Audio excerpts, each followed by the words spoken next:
Imagine a system we trust, one designed to support children, yet it's failing the very ones who need it most.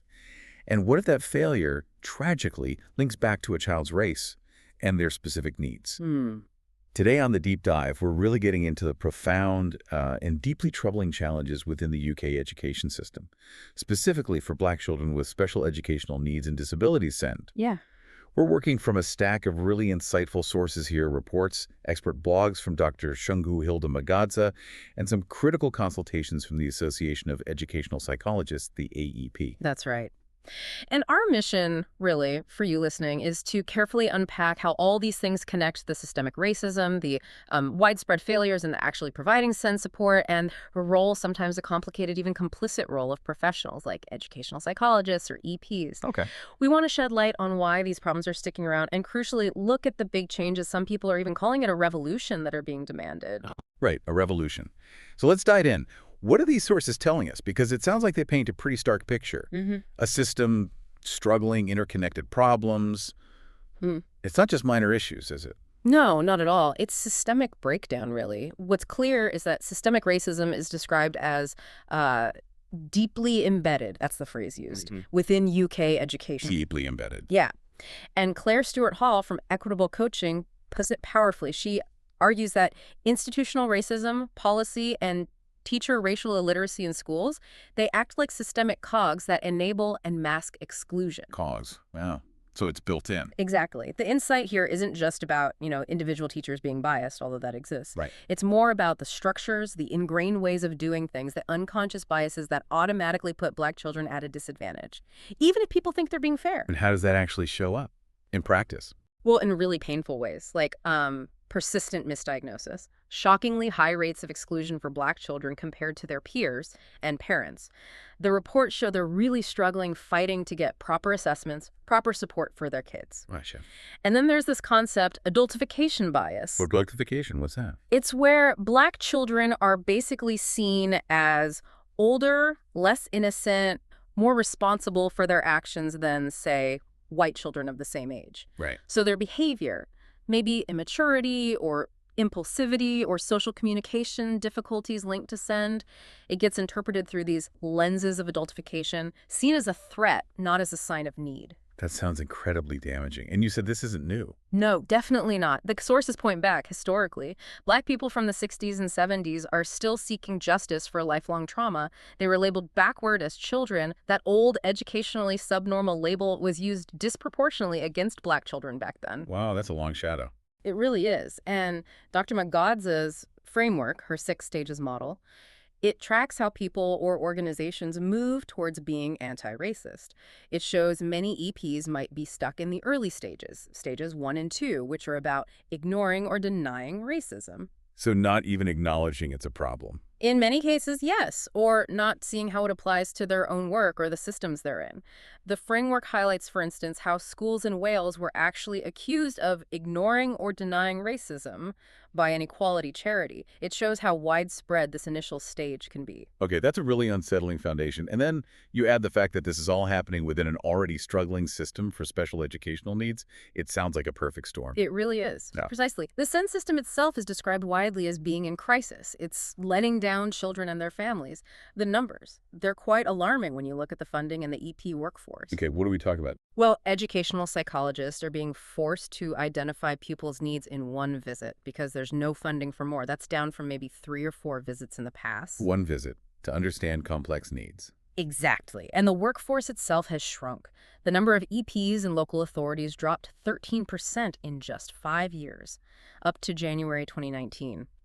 That's about 360 fewer full-time equivalent EPs compared with 2010. Wow, 360 fewer. That's huge. It is, and the insight isn't just the number, it's what that means. It undermines the ability to get that nuanced, holistic understanding that these complex cases, especially Black children with SEND, desperately need. Right. And the confidence within the profession reflects this. Only 1 in 10 senior EPs are confident they can meet demand if things continue as they are. 69% are not confident. Almost 70%. God. Yeah, and this shortage means schools have restricted access to EP advice for early intervention, which leads to this vicious cycle people talk about. How does that cycle work? Well, EPs are forced to prioritize the statutory work, the education, health, and care plans, the EHCPs, right? Because they legally have to. Okay. But that reduced the time available for early intervention work and whole school advisory work. So problems don't get picked up early, they get worse. And then Well, you need more EHCPs down the line. It feeds itself. creating the very demand they can't meet. Exactly. And the impact of rushing, it can be devastating. There's this heartbreaking example in the sources of wrong diagnoses. A pupil wrongly diagnosed with autism turned out she was actually deaf. Oh my goodness. Yeah, her first year of support was spent basically undoing the first diagnosis and getting a second diagnosis. I Whole think year. a whole year lost, essentially, or worse, misdirected. Yeah, That really hits home, the human cost we're talking about here. it absolutely does. And then you've got these wider structural issues compounding it. Mainstream education is becoming increasingly less accessible for various reasons, funding, pressures, policies.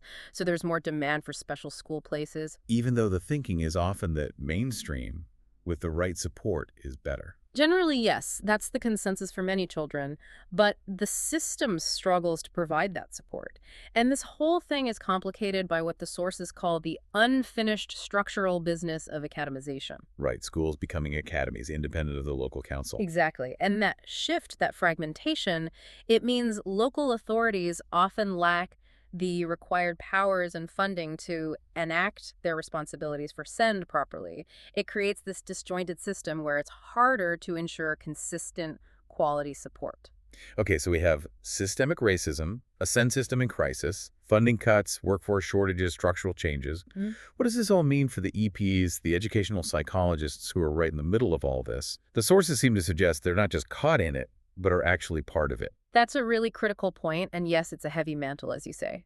Dr. Magadza is quite direct. She argues that local authorities and professionals such as educational psychologists are part of the systemic cogs that enable and mask exclusion. Wow, part of the COGS masking exclusion. That's strong. It is, and she says EPs are part of the problem and part of the systems that discriminate. Why? What's the reasoning behind that? Well, the criticism often centers on the idea that many EPs do not consider it their role to challenge racism in schools. They might see it as a social issue, not directly part of their psychological assessment remit, perhaps. So there's a tendency described to keep their heads down rather than offering challenge where it's needed. This leads to them being seen as these nice professionals who fail to speak up, maybe because they don't want to damage relationships with schools they rely on for work, or maybe they are genuinely too afraid of speaking up. And that silence. Yeah, It's seen as complicity. that's the implication in these reports, yes. A big factor contributing to this is what's called a widespread lack of racial literacy and bias recognition among many EPs. Meaning they don't see their own biases. Or they don't fully understand the spectrum of racism, how it operates subtly within systems, or how schools might be discriminating, even unintentionally. So they might inadvertently reinforce the very systems that disadvantage Black children, even if they have the best intentions. That's a powerful statement, isn't it? That EPs are part of the problem. It suggests a real internal conflict for these professionals. Do the sources get into what stops them challenging racism more? Is it just fear, or are there other pressures, like those funding cuts you mentioned? Yeah, it seems to be both, and it's complex. The Yeah. sources point to a mix of things.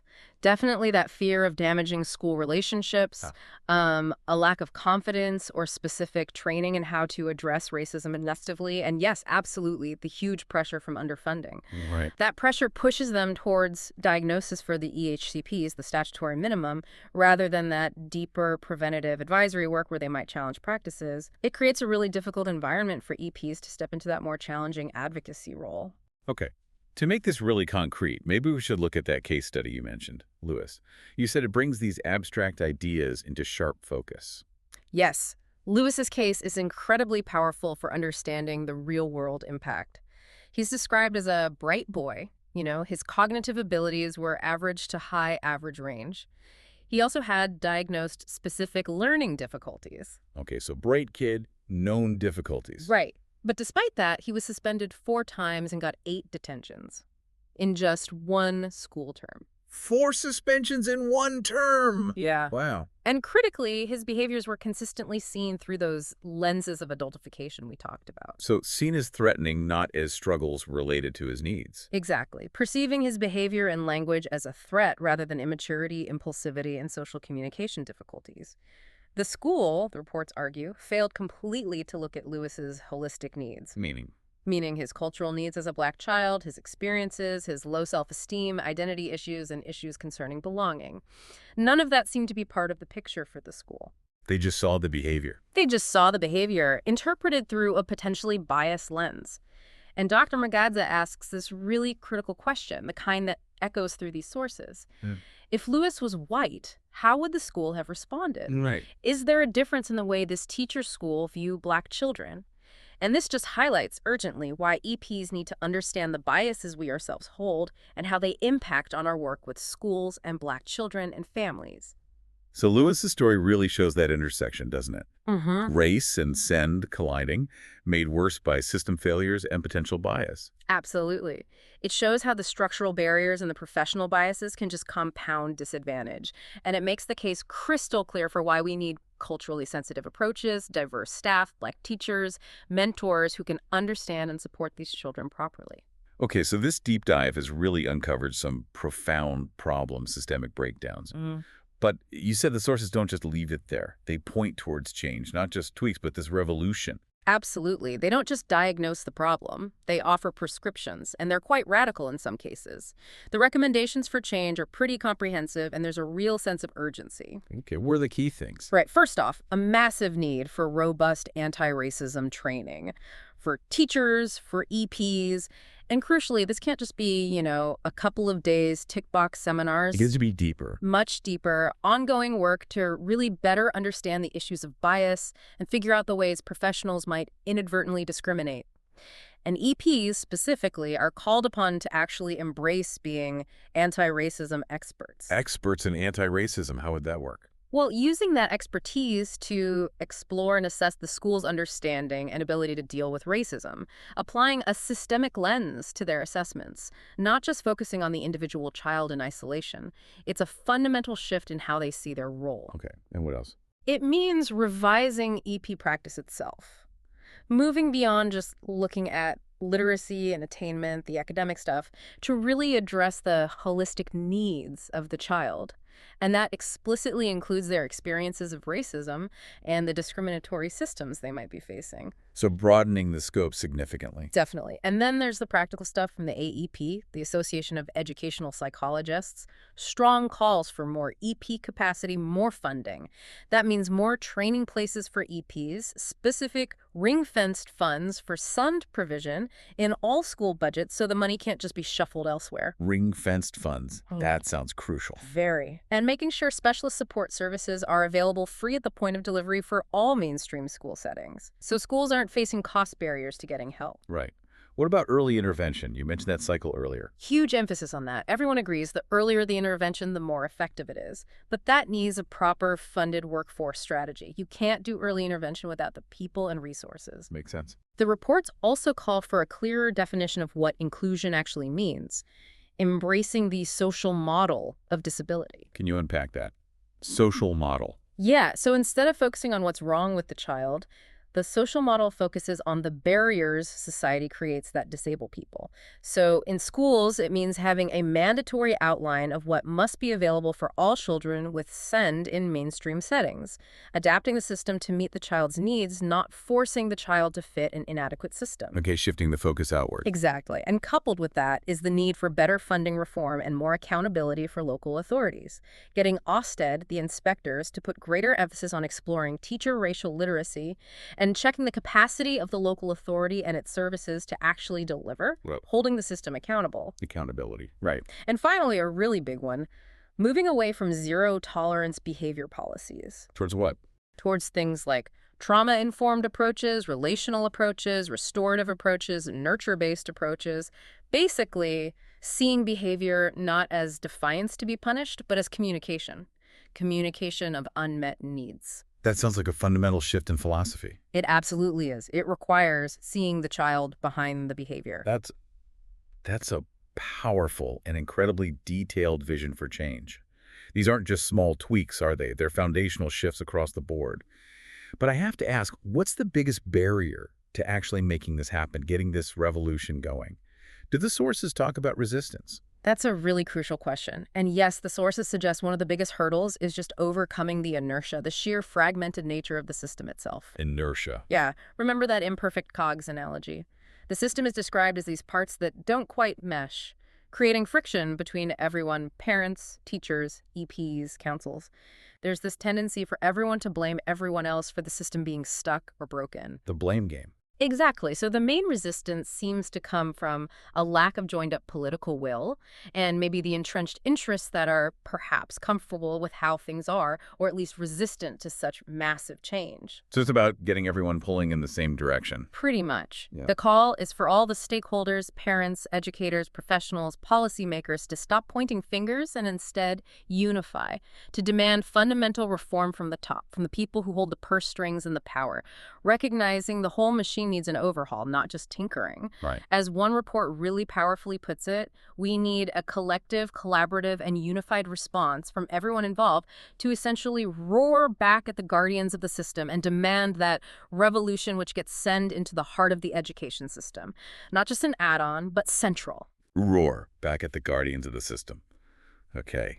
So this deep dive, it's laid bare some critical findings, hasn't it? The systemic failures are undeniable, that devastating intersection of race and send, and this urgent need for a massive shift in how we think and act within UK education. It feels like the current path just isn't working. It's fundamentally unjust. It really does. And maybe this deep dive leaves us, and you listening, with a final thought to mull over. What would truly happen if every single educational professional genuinely saw anti-racism not as some optional social issue on the side, but as a core fundamental part of their psychological practice, their teaching practice, their everyday work? And how might that shift not only transform the lives of Black children with SEND who are currently being so badly failed, but how might it actually strengthen the whole fabric of our education system for all children, creating something genuinely inclusive and equitable for everyone? What would that look like?